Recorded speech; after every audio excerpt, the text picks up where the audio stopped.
Hi, Luke Garrett. It is definitely a pleasure to have you with us. I believe your political party is Democrat. Is that correct? Is this what they call a leading question? A leading question, yeah. I am running for mayor in Salt Lake City. It's a nonpartisan election.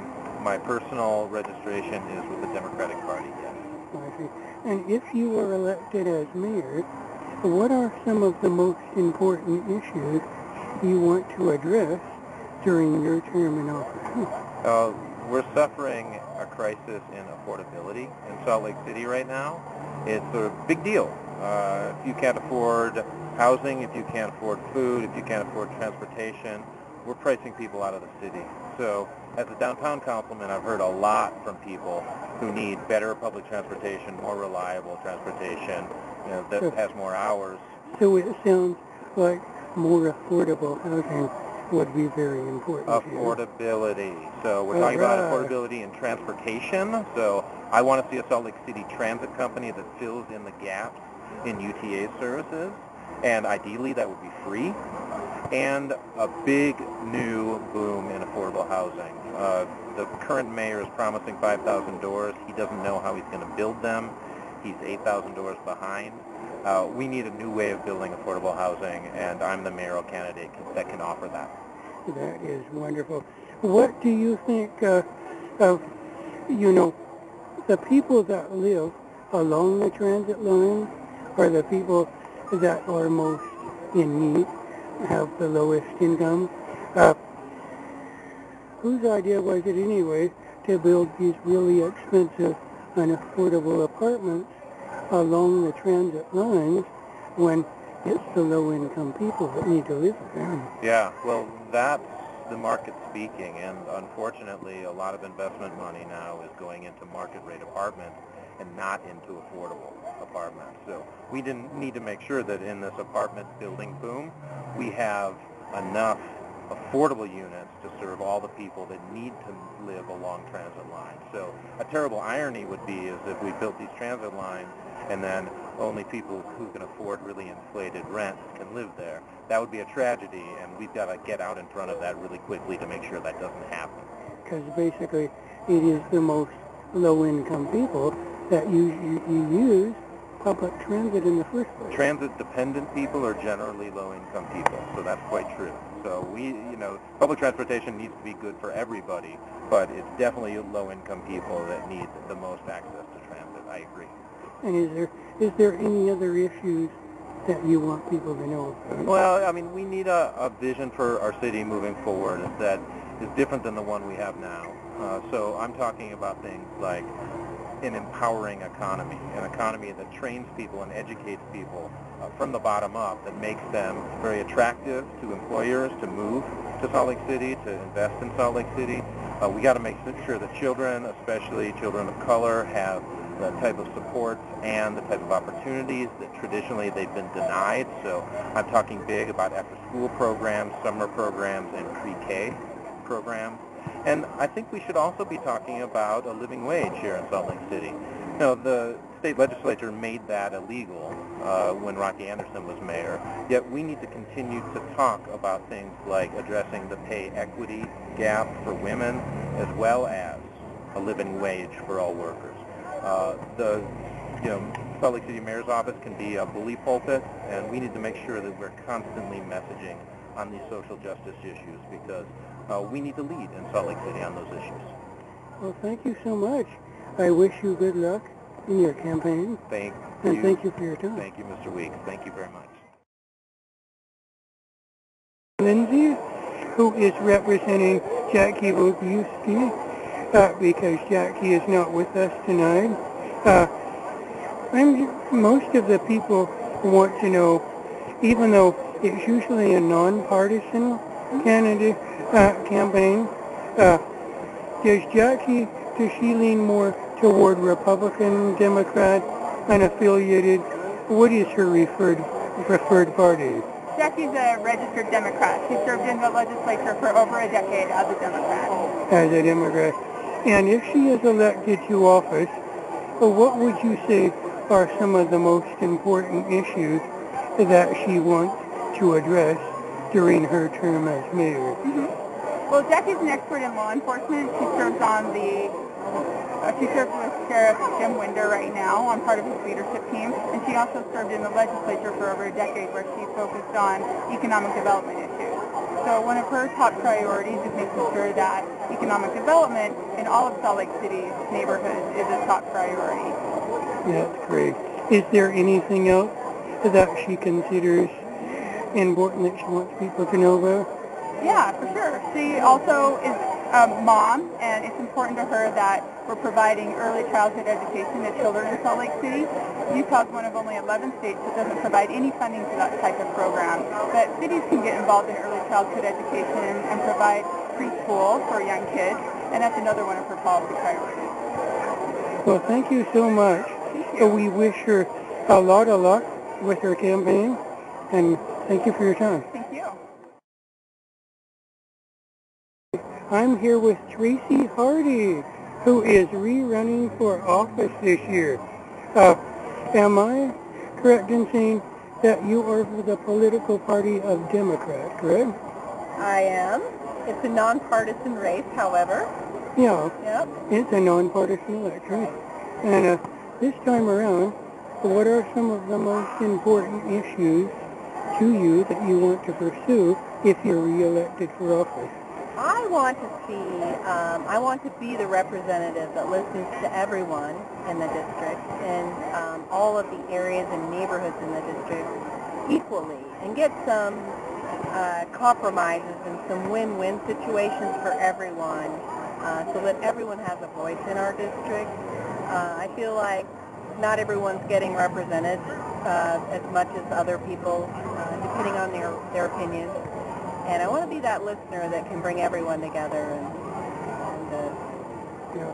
Is there any issues in particular that are really important to you? Well, we've got a lot of issues with transportation and some major arterials in our neighborhood that are heavily congested and that need some work. And so, but there's a lot of opinions on how to do that, and we've got to get everyone together and figure out the best way to make our streets safe for everyone to walk and cross and ride bikes and reduce traffic at the same time. So basically, upgrading the infrastructure of those. Exactly. Is there anything else that's important to you? Oh gosh, I want to see safe neighborhoods, but I want them to be healthy too. I want people to feel like they're comfortable out and about and getting around, and better air quality and more transit options, but also safer with crime issues. If people are out and about more, we'll see a reduction in crime if they can get to the local businesses. So I want to see thriving neighborhoods where local businesses can succeed, where people can get to those businesses safely, and just a lot going on, and a vibrant area. Well, thank you so much.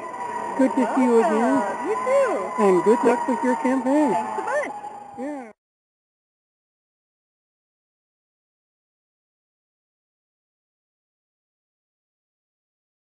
Hi, I'm Derek Kitchen, and I'm running for Salt Lake City Council, District 4.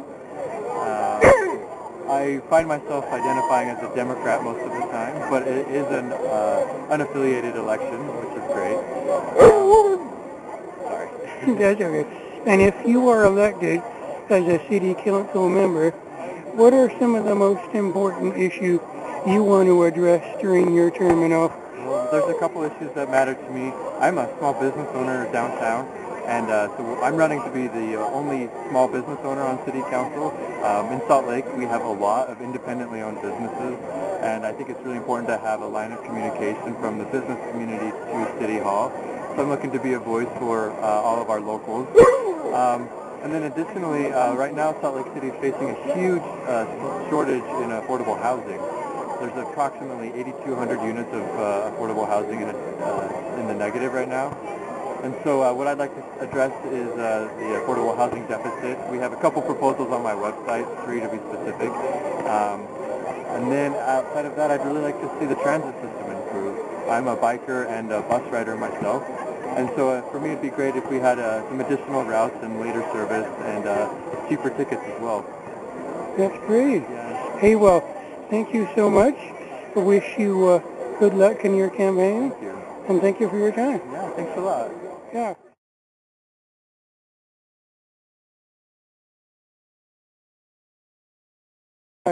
You're running for District 4 City Council, and what is your first and last name?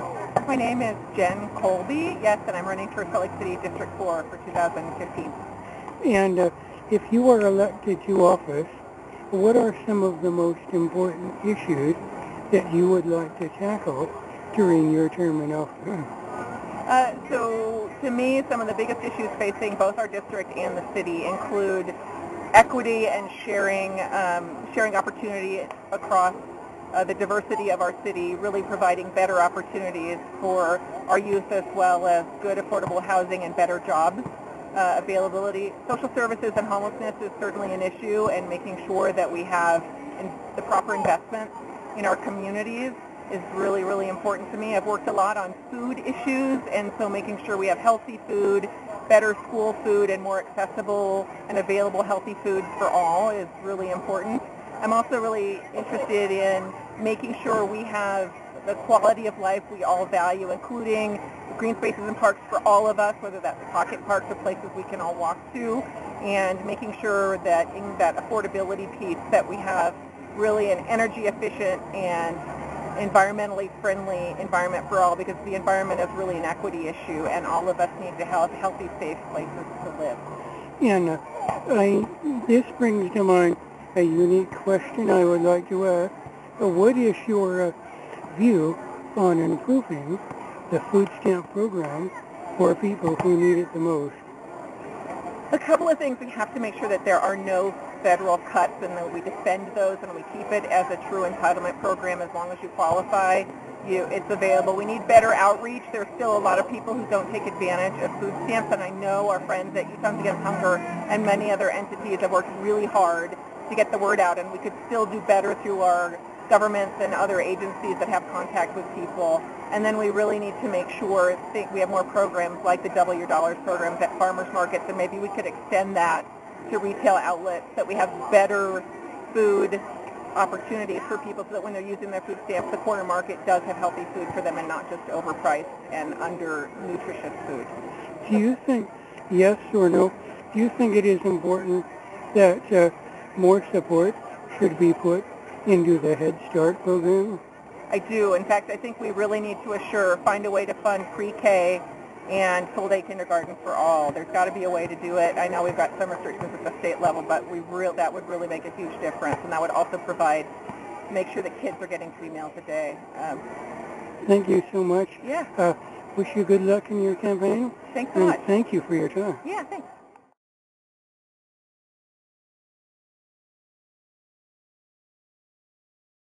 Hi, my name is Airomee, and we are doing a YouTube interview for AHAC for the candidates for mayor.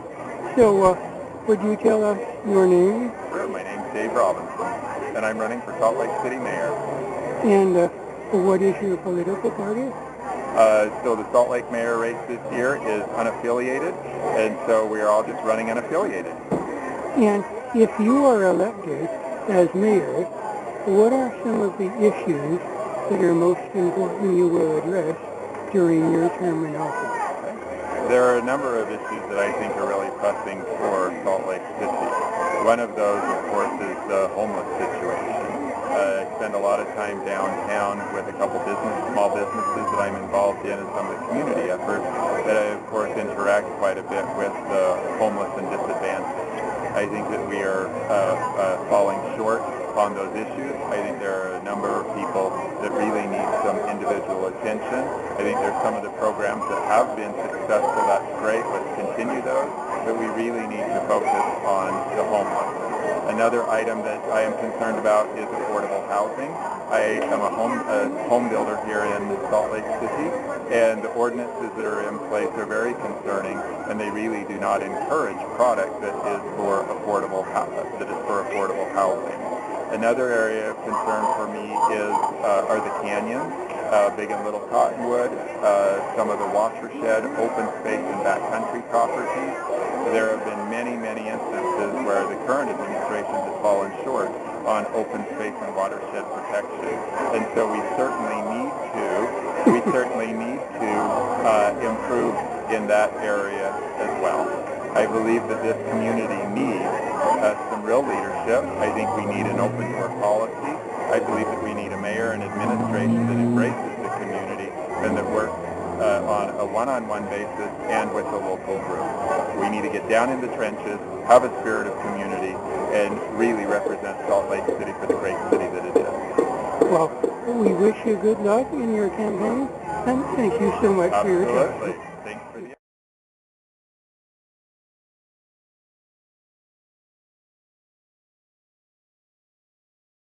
the Johnston, and you are running for City Council District 2. I am. Is that correct? I am. And, West side of Salt Lake. And if you are elected to office, what are some of the most important issues you would like to address during your term? Well, representing the west side, we have a lot of needs over there. Just resources about infrastructure, roads, safety, lighting, the standard things. Why I'm really running, though, is because I spent the last 8 years working for Volunteers of America, and I work a lot of social work jobs. And dear to my heart is social justice and economic inequality, and there's the homeless issue downtown, which is a salient issue for all of us right now. So I'm running because of that. I'm running because we need a coherent solution. We need to work together across the city and the county, and we need more resources dedicated to it, but not just thrown at it. We don't need more money thrown at the problem with more people going in trying to do it. We need a plan. We need the plan, and we need to execute the plan together, and it's going to take sustained effort for many years doing this. So it's not just for this year. So more affordable housing, better access to public transit, that kind of thing. Well, really, this is a scarcity issue. There's not enough housing. There's not enough support, resources. If you're talking about districts, there's no apartments available. We have very few resources for addiction issues or for mental health issues. It's tough to get those helps for people. Somebody who is chronically homeless is usually suffering from a variety of issues, both physical and medical, and mental health problems as well. And so it's not just about, here's an apartment, go ahead and have a good life, right? Yeah. There's support going along the way, and that's going to take sustained effort from all of us. So I don't see it necessarily as something where we can say more social workers are going to solve it. We can't say that just more housing. It's got to be a coordinated effort, like I said. So it's not a simplistic answer you're going to get. It's going to take a lot of effort from a lot of us together. And of course, part of helping the low-income people is having easier access to good food. So would you say that improving the food stamp program would have to be part of that process? Sure. I don't know exactly how you improve the food stamp program. I think that, again, this is a scarcity issue in a lot of ways. With food, it may not be just a scarcity of food. It's about where do you find the food and how do you get it to the right people who need it. But it's similar to transportation, where we have the ability to do it. We need the will, and we need the plan to make it happen. And of course the willpower too. Oh, of course. Yep. Of course. This is going to have to be a dedicated effort over a long period of time. It's going to take resources, money. It's going to take people volunteering and trying and working hard at it. It's going to take the city saying this is a priority for us because it's going to touch more than just downtown. Definitely on the west side of Salt Lake, where I'm representing, it's going to touch us a great. It already is. The Jordan River is the one place you can go other than the foothills to camp out if you're homeless and not be bothered all the time. And so it spills over to us. It spills over in a lot of ways with crime, with other issues that affect the homeless. So we've got to come together and do this together. And it's going to take, like I said, money. It's going to take effort and political will to make it happen, and not just for this year. We had 10 years ago the fight to end chronic homelessness, and we did a great job with that group of people. But there's more now who are chronically homeless in the last 10 years, and there's more coming every day. So we have to keep this going, have a system in place that's going to continually be responsive and effective for helping us. Yeah. Well, wish you good luck in your campaign, and thank you so much for your time. Well, you're welcome. Appreciate your time.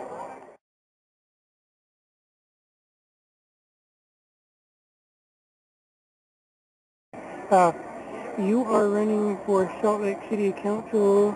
Yes. And in what district are you running? District 4, which is the downtown district, Central City, Central, up from basically the freeway up to the university. the freeway at the university. And you are Miles Petty? Miles Petty. And if you are elected to city council, what are some of the most important issues that you want to address during your term in office? I think the two biggest ones, in my view, are homelessness and housing. Salt Lake Scott, we've had some accolades recently for dealing with chronic homelessness, but I think people might not realize that chronic homelessness is defined by people who have been homeless for over a year or several times over the course of a 2-year period. And when it comes to non-chronic homelessness, which is everyone else, I think there still are a lot of things that we need to work on. There's still a lot of problems. Some of the things we can do, easily, there's a lot of simple steps we can take to really help, and then there's a lot of larger term issues that we need to deal with. And the second thing is housing. I think there's a big shortage of affordable housing in Salt Lake. Rents continue to go up. More people want to be in Salt Lake, and there's just a real big need to develop more housing that people can afford. Do you think it would make better sense if low-income housing was closer to the transit lines? Yeah. Should we? Very much so. There's so much development right now on 4th South and 5th South in Salt Lake, which is the heart of the district, and it's called TOD, Transit-Oriented Development, and it was zoned in order to be close to the tracks and to transit. But none of those houses have been set apart as affordable housing or have an affordable housing segment. And those are the people that need it the most. And I believe you would agree that the people that use the public transit system the most are the lowest income individuals. Yeah, generally. I mean, there are people that like to commute and are, environmentally conscious and stuff that also use it, but I mean, a lot of people that use it for needs are lower income, and they want to live downtown closer to where they work downtown, and transit, makes their lives easier. So I really would support trying to get affordable housing closer to transit. And I think we also need to be careful when we do affordable housing that we don't segregate. And I think now we're luckily as a society, overcoming a lot of the segregation and discrimination we've had in the past, but more and more, or as much as ever before, we're segregated in terms of income, where low-income people live all together and they're kind of bunched together, and then higher-income people are bunched together. And that's not necessarily a new problem, but it's very pronounced in Salt Lake. And I think there's ways we can make for more integrated society. Studies show that the children who grow up, even though they're low income, if they grow up in higher income neighborhoods, they do better in school and end up with better jobs. And the same isn't necessarily true for when kids are bused to a better school. It's not just the school, it's the neighborhood and the community. And so what we can do to get more mixed income housing, we really ought to do. And I think there's ways to do it. I think for new apartment buildings, we really should have a standard of 20% maybe of the building should be affordable housing. And then for both sides, for both people who are low income and higher income, they'll mix, they'll get to know each other, kids will be better off, our city will be better off, and people that need housing in the city close to their jobs and close to transit can have it. Do you think that more affordable housing would kind of help fix the unique panhandling problem that we have in Salt Lake City? I hope so. I think that's a complex issue. I think there are people that panhandle that aren't homeless, and they're just found and nicked in the market. But there are people that are. And that's very, very controversial. A lot of people really dislike having panhandlers still present in Salt Lake. And anything we can do to fix that, I think we should. And including, I guess that's one side benefit for having good affordable housing. It wouldn't be my number one reason to do it. I think the number one reason to do it would be to help people who need, who are low income but need it, deserve a good place to live. And have a well-integrated, functioning city that's not segregated by income, which, when you segregate by income, there's a lot of problems come with that. And the apartments here in Salt Lake, I live, a block away from one that has a lot of problems because it's low income. There's a lot of problems that are associated with low income. Yeah. Well, wish you good luck in your campaign. Thank you so much. And thank you so much for your time. Great.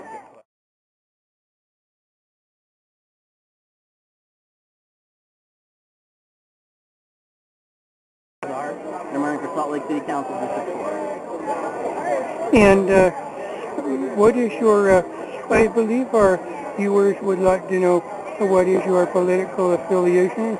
Certainly. So I am a Democrat. I am born and raised Democrat. Been very involved in Democratic Party issues for my whole life. So I've been Salt Lake County Hispanic Democratic Caucus Chair for the last 2.5 years, and look forward to continuing my work with that organization as well. And if you are elected to office, what are some of the more important issues you would like to address during your term? Certainly. So number one is education. And I get that the city council and the city and the school district are separate entities, and there's not really any policy implications from the city for the district. And I don't want policy implications.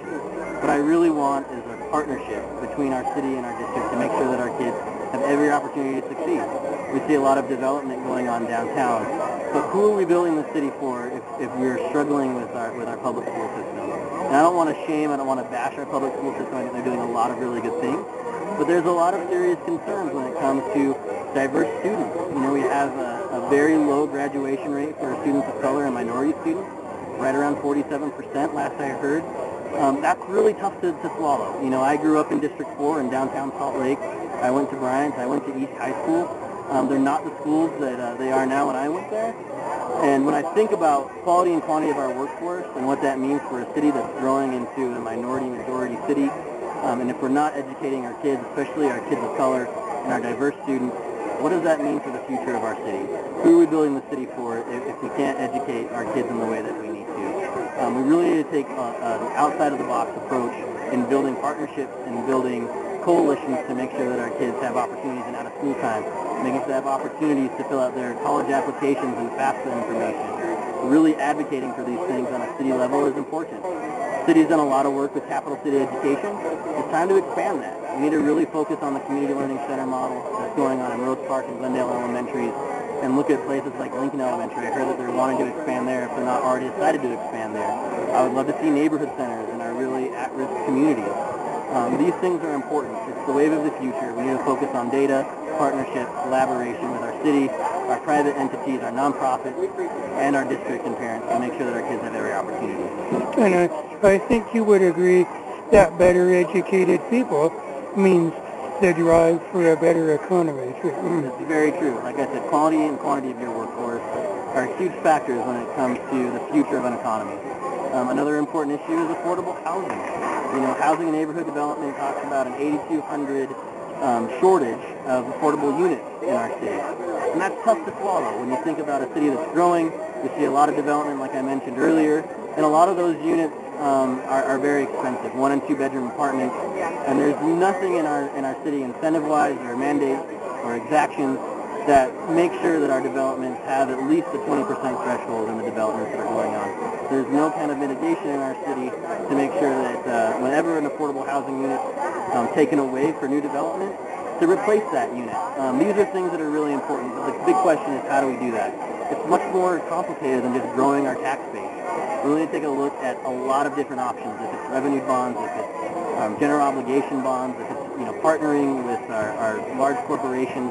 We really need to grow capital in our city, especially in the housing trust fund, because it's very undercapitalized and it's very underutilized. These kinds of incentives are what our developers really want, so that they feel comfortable in making smart business decisions to put that 20% threshold in their development. It's very crucial, it's very important. Otherwise, we will continue to outprice, folks in our city, and that's not okay. Yep. Well, thank you so much. Wish you good luck in your campaign, and thank you for your time. Hey, I appreciate it.